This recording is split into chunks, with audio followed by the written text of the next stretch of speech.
This is every single receipt from the renovation of our little 3-bed semi-detached house in the northeast of England. Building projects are hard and really complicated, but the good news is that there are loads of really good builders out there. So today we're going to look at all of the red flags from our somewhat substandard builder so that you can learn from our mistakes.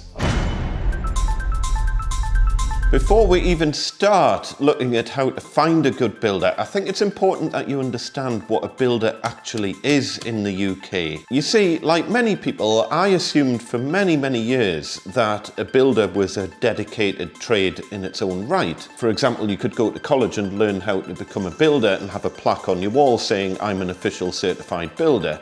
But that is not the case. You see, in the UK, anyone can call themselves a builder, and the number of qualifications you need to give yourself that title are 0. This in itself isn't a bad thing, and it means that most builders are either bricklayers or joiners, or your dream team of both. That's since those two roles really understand how houses are built from the ground up. And if the joiner is happy to be a labourer for the brickie, because the brickie really does need a labourer, by the way, and if they're a bit handy with a digger, well, between them, they can probably get 80% of the build done. And by the way, don't underestimate the importance of having a good labourer. I've said it before and I'll say it again, they are absolutely key to a successful build. Anyway, once the core structure is all built and watertight, the builder would then generally coordinate all of the subcontractors to do everything from the plastering through to electrics, plumbing and all that sort of stuff. And this is where a build can really slow down, since finding the right trade at the right time to do their bit can be a huge challenge. And since certain tasks such as electrics can only be carried out by certified trades, the availability of a single person can grind a whole build to a halt. The ideal solution is to have some of these trades employed directly by the builder, but no one wants to employ staff anymore because the HR side of things is a nightmare.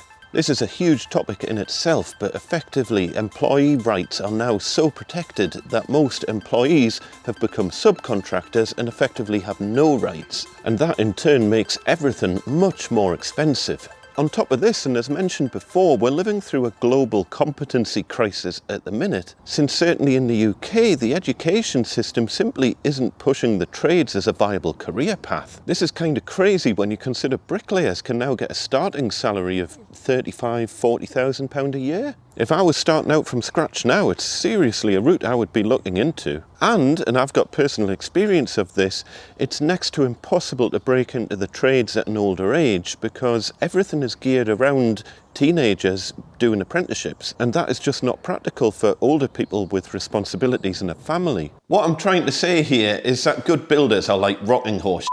So how do you find a good builder? Where do you even look? Are recommendations a complete waste of time? What does a normal payment schedule look like? And if you're not lucky enough to be able to find a builder through recommendations, later on I've got a pretty fail-safe strategy for you to make sure that the builder that you do find are going to do a good job and are trustworthy. Anyway, before we even look at the problems with the quotation that we were given for our building project, let's talk about the challenges of finding a builder in the first place. So we found our chosen builder via Facebook, and they had a load of decent reviews.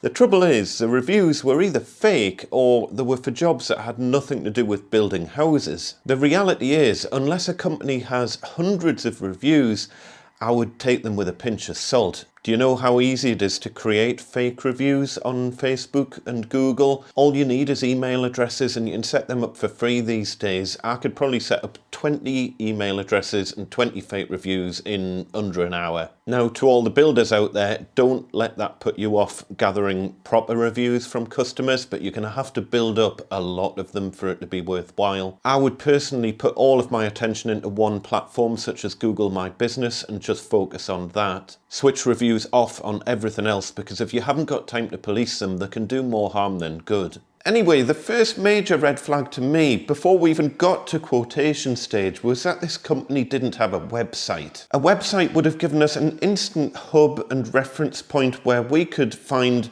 their VAT number, their company registration number, their registered address, links to their socials, an email address, and all of the usual things that you would find on a company website. I've said it time and time again, I really think a website is a non-negotiable. Even if it's a really simple single page site that just points off to your socials, that's better than nothing. You can set up a website these days for as little as £100 a year. I think you can even do it for free with certain providers. I'll include a few links down in the description if you want any tips to get started on that side of things. But yeah, unless you're working off 100% trustworthy recommendations, I really think a website is a non-negotiable.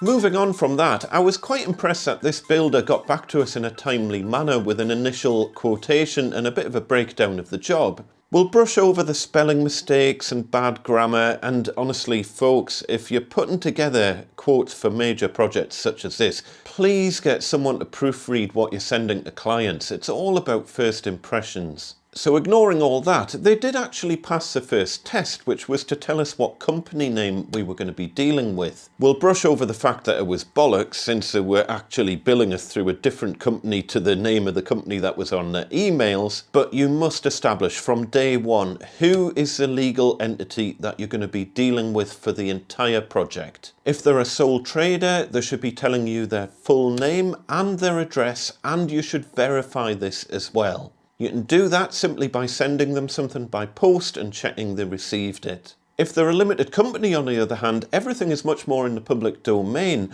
and they have a legal responsibility to show certain company information on their website and on their emails. So make sure on any communications that you receive from them, you should know their company name, their company registration number, their registered office address, and their place of registration, such as England and Wales. So as I say, they did provide the company name, but they didn't provide any further details. I had to look all of that up myself, so technically they are already kind of breaking the law, but loads of people do that, so it's not like a thing to get too hung up on. The good thing is that once you've got their company name, you can look up a lot of this information yourself, and more importantly, you can look at their trading history. Anyone can do this by going onto the Companies House website. So to find company information, just search for Companies House, make sure it's the gov.uk one, click on Find Company Information, start now, and then we'll try Screwfix,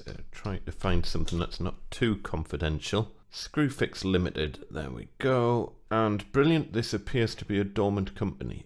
Okay, bad example.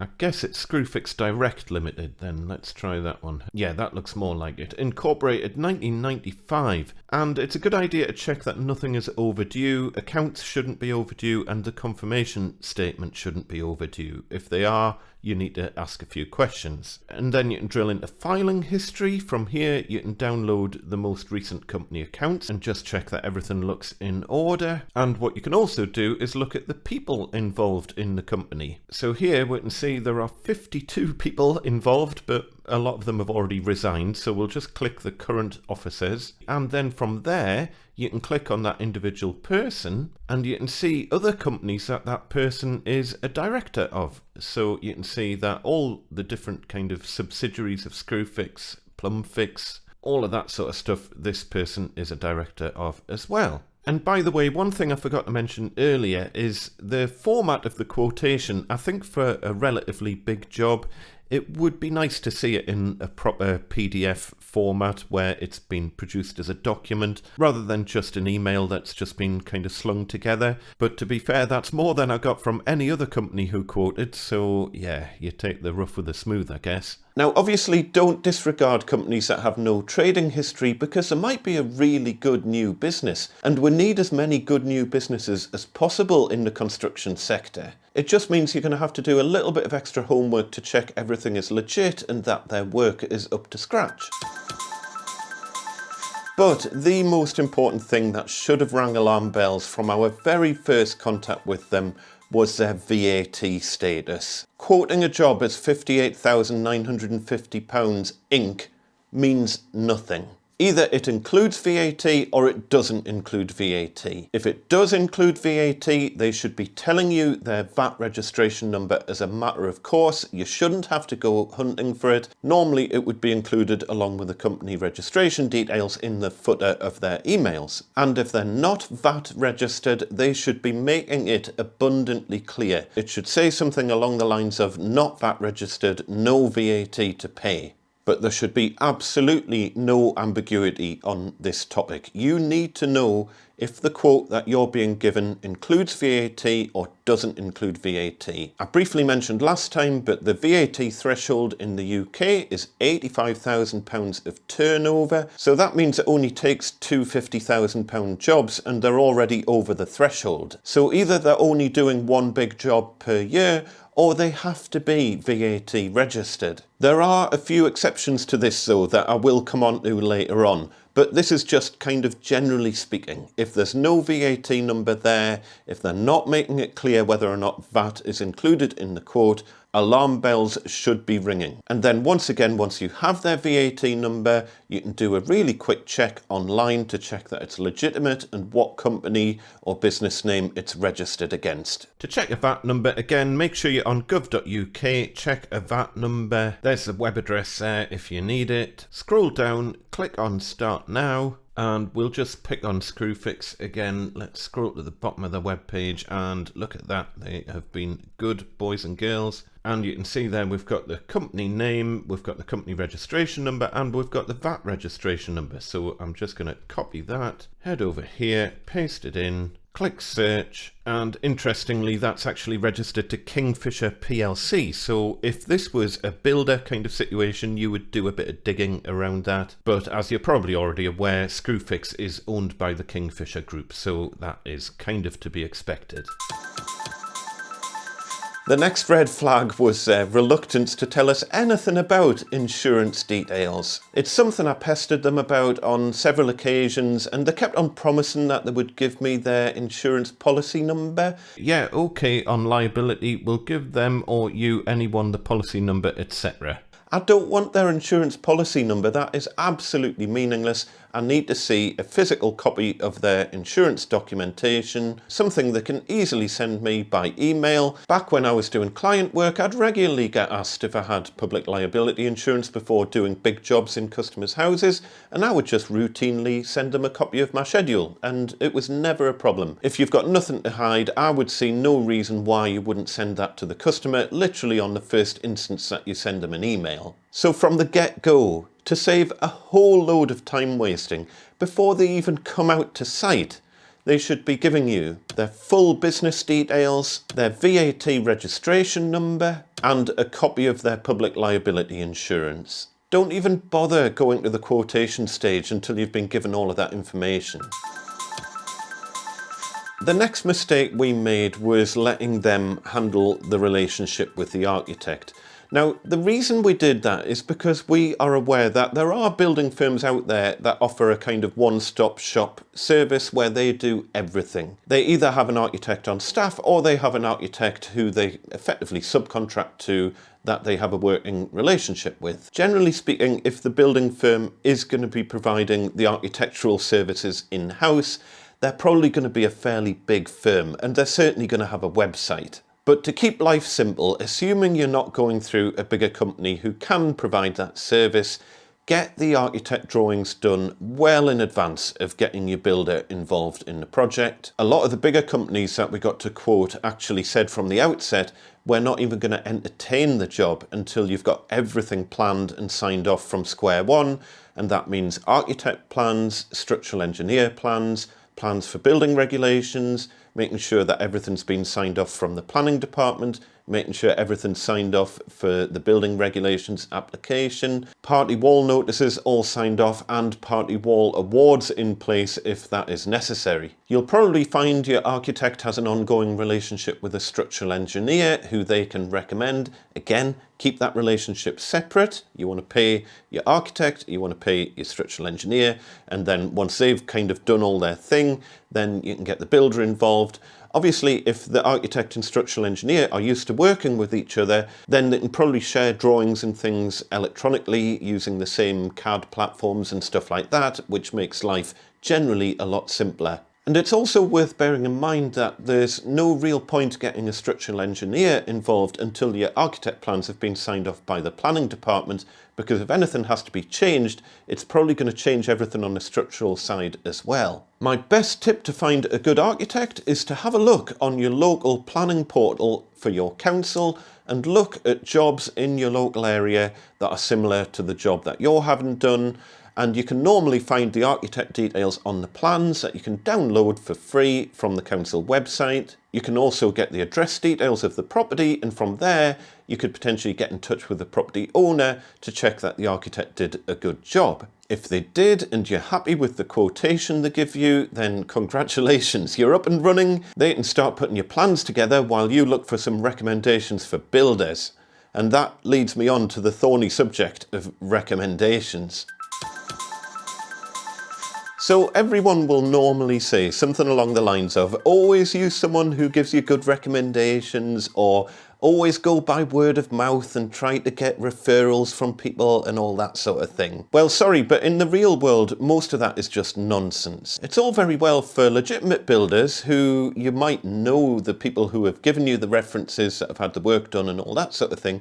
But if you're kind of shooting blind and you really don't know who to pick from, if a cowboy builder gives you references, they're probably not going to be legit references. They'll be friends and family, or just entirely made up jobs in the hope that you don't even speak to the homeowner, for example. And I've seen that before, by the way, where I've seen building work getting done and then another builder takes the credit for it and say, oh yeah, we completed that extension on the high street, and then it turns out it was nothing to do with them. Obviously, if someone trusted can give you a reference for a builder, it's a no-brainer. Of course you're going to try and use that company. But for 99% of us out there, you're not going to have that luxury. Otherwise you wouldn't be watching this video. So instead, you've got some homework to do. And I know it's a bit of a ball ache, but you're going to have to get it done. And it's a little bit old school as well. In my experience, you're going to need contact details for at least 20 builders. I know that might sound excessive, but from that, hopefully 10 of them will actually bother to get back to you. 5 of them will actually come out to site to look at the job, and from that you might be able to get 3 quotes. So how are you going to get to that magic 20 number? Well, let's say for a start, you've managed to find 5 businesses online who have legitimate looking reviews, a proven track history, and have ticked all the boxes that were mentioned earlier. Unfortunately, if you've managed to find them online and you're impressed by what they're offering, so is everyone else. So they're probably going to be booked up maybe a year, sometimes 2 years in advance. But don't discount them. You do genuinely get cancellations as a builder, and you might hit lucky. Then, once you have a working relationship with your architect, hopefully they can recommend another 5 builders for you as well. I would also take a look at things like the Federation of Master Builders and Trustmark.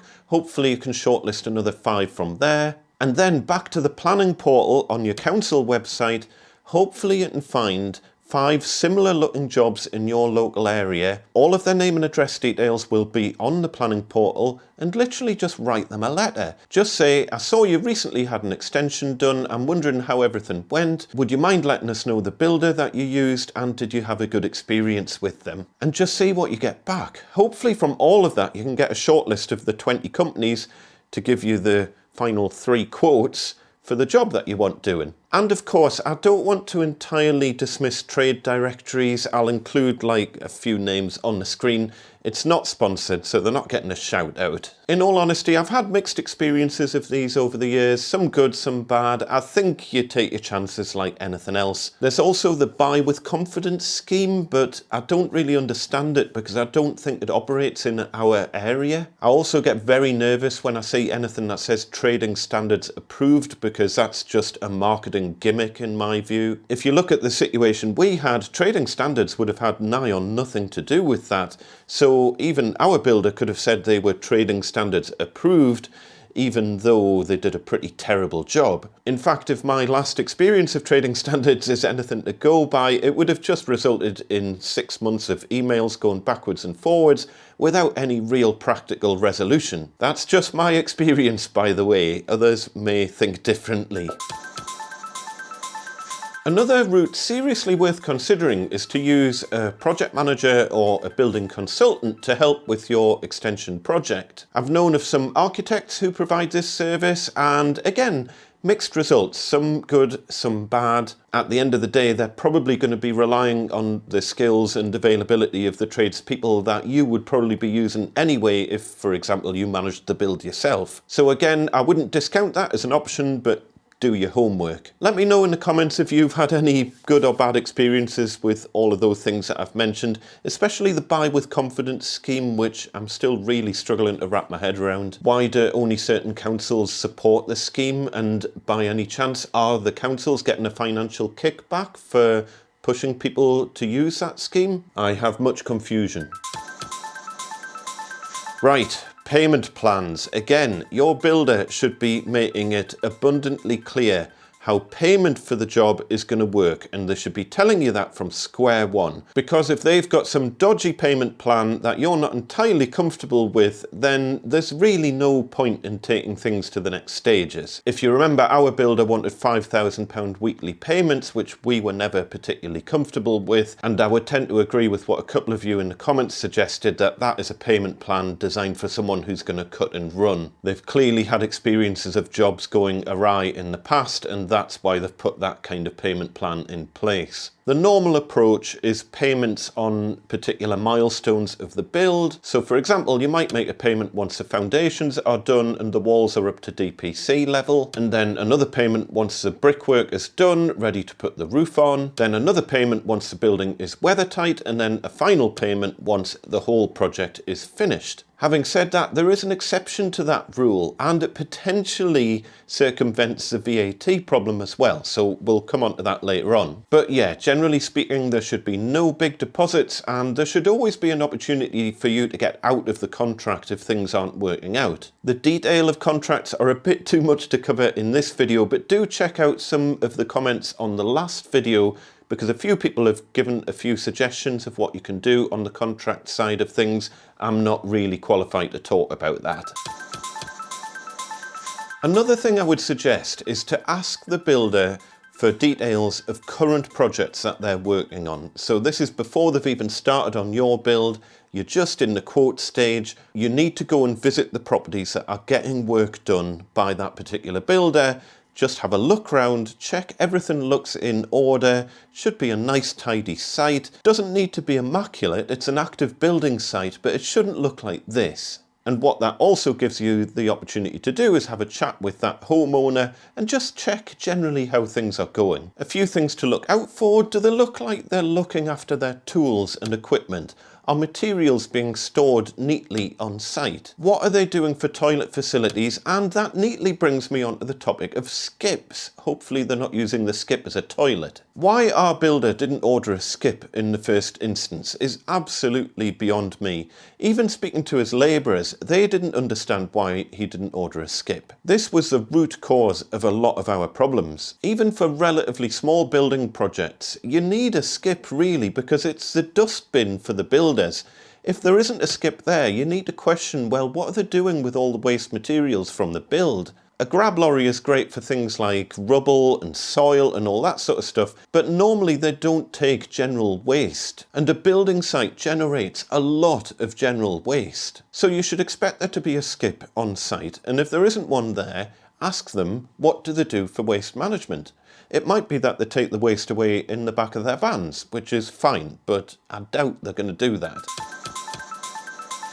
Then we get onto the topic of uniforms. I'm not expecting builders to turn up in a shirt and tie, but I don't think it's too much to ask that they wear either polo shirts or t-shirts with their company logo on, maybe even high-vis vests with their company logo on. It's just all about general professionalism. And that brings me on to swearing on site. Now, I swear like a when no one's around. But if you're working on a client's site and you don't know who's in the house or in the neighbouring properties, or in the gardens of the neighbouring properties, then obviously you should not be swearing. There could be young children around and it's just generally unprofessional. In any other job, if you swore in earshot of a customer, you would get sacked on the spot. And I've got to mention it, the mate thing. Now, I've opened a can of worms on YouTube and I ran a bit of a poll to see what you guys think about being called mate by tradespeople. Personally, I don't particularly care, which is why I never really kicked off about being called mate in the emails and text messages, although I have to say, towards the end of the build, when things were obviously going horribly awry, it was obviously not an appropriate time to be calling me mate. But as I say, I'm kind of used to it and I call people mate as well, so I have no problem with it, but it's an immensely complicated subject, and if you don't believe me, go and look at the comments on the poll that I ran on this YouTube channel, and at the end of the day, the results of that poll kind of speak for itself. Most people don't like being called mate. I'm sorry to tell you that. It's a very regional specific thing, it's certainly a very country specific thing, and it's a culturally specific thing as well. Certain parts of Europe, for example, you would never call someone mate in, for example, France or Germany. So unless you are 100% sure that your customer doesn't mind being called mate, I would just avoid the term altogether. Let's talk about tax evasion.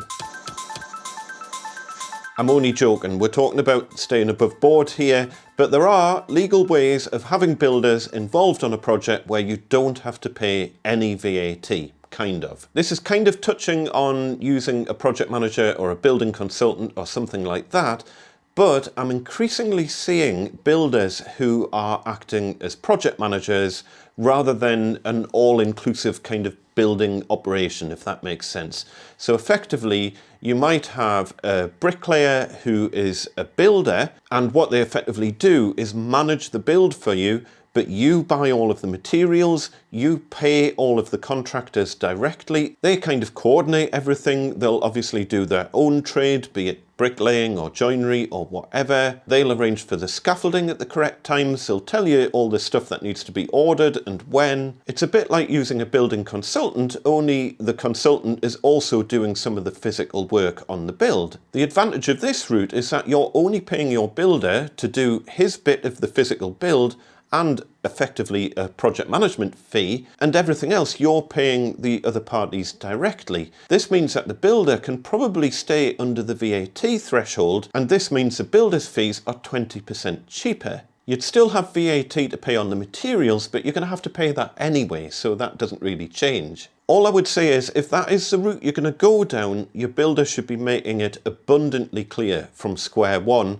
that your contract isn't just with the builder. You're going to be paying for materials directly and you're going to be paying contractors directly. Note, they're not subcontractors. They're not subcontracted to the main builder. Effectively, the builder is just giving you a recommendation of other contractors you can use for other parts of the build. I have known of builders who have used this approach without telling the client, and the first the client knows about it is when an electrician turns up, does some work, and then asks for money from the client, and the client's like, well, surely I'm paying the builder. That can all start to get quite messy quite quickly, so if that is the route you're planning on going down, make sure everything's properly documented so you know exactly how things are going to pan out. And by the way, in that scenario, I have no idea how things like building regulations and insurance would work. If you know more, please let me know in the comments down below. Just to interject on the finding a good builder topic, if you are thinking of going down the self-build route, remember I've built an entire website, selfbuildextension.co.uk, that has a lot more information about our build. And if you join the members zone, which is members.gosforthhandyman.com, you can download all of our original SketchUp plans for both this studio room and for the main build. I've shared all of our detailed budgeting information on there, so you can literally download the spreadsheets that we used for our own extension project. And I've also got a couple of videos coming up that I can't really put on the public channel, things like dealing with party wall awards and awkward neighbours. Making videos like this take a huge amount of time, and I can only really do that thanks to the support of you amazing folk who are subscribed on the members zone.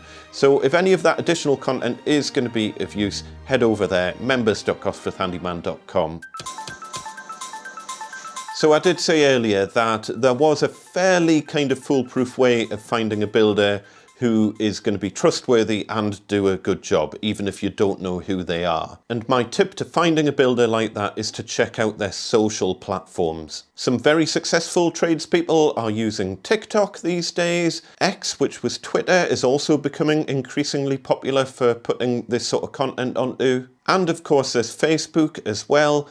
But the top two platforms you should really be checking out are still the big players of YouTube and Instagram. My point is this: if a builder isn't on any social platforms whatsoever, that is absolutely fine. I know making this sort of content isn't for everyone. Not everyone wants to get in front of a camera. That's not a problem. But in my experience, especially with video content, if someone is putting themselves out there for the whole world to see on a regular basis, I will almost guarantee that they'll do a good job. They might be expensive, they might have a long waiting list, but creating an extensive online portfolio of your best work is all about reputation building, and it takes an enormous amount of effort. There's no way you'd put all that effort in and risk your reputation by doing a bad job. If you are in the trades and you're looking for a bit of inspiration, and this is just a handful of some of the really great channels that are on YouTube, but all of these businesses do exceptional work for their clients, and really it goes